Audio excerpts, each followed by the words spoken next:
राज्यातील महापालिका निवडणुकीची घोषणा कधीही होऊ शकते। 15 डिसेंबरला अधिवेशन संपताच निवडणूक आयोग तारीख जाहीर करेल अशी चर्चा। त्यामुळे राजकीय हालचालींना अचानक वेग आलाय। नमस्कार, मी सुरेखा आणि आपण पाहतात तारा न्यूज। कोल्हापूर महापालिकेसाठी भाजप आणि शिवसेनेची हालचाल जोरदार सुरू आहे। महायुतीतील राष्ट्रवादीची गती मात्र मंद असल्याचं मान्य करून मंत्री हसन मुश्रीफ यांनीच तिला कासवाची चाल म्हटलं होतं।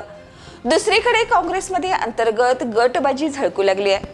विधानसभा निवडणुकीनंतर झालेल्या मोठ्या पक्ष प्रवेशामुळे भाजप आणि शिवसेनेत इच्छुकांची संख्या अचानक वाढली आहे। त्यामुळे दोन्हीकडून मागण्यांचा फॉर्म्युला मोठा झालाय।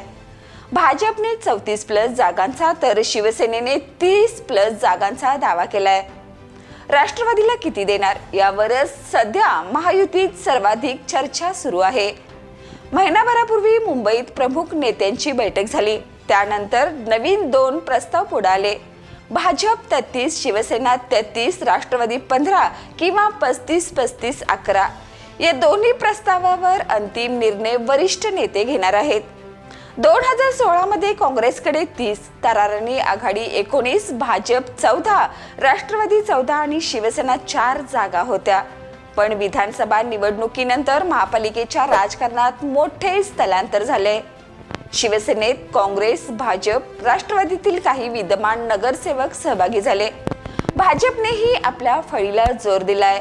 महायुतीने आतापासूनच बाहेरील इच्छुकांना पक्षात न घेण्याचं धोरण स्वीकारल्याने महाविकास आघाडीतील काँग्रेस, राष्ट्रवादी शरद पवार आणि ठाकरे गटातील काही जणांना खेचून आणण्याची चढाओढ सुरू झाली आहे।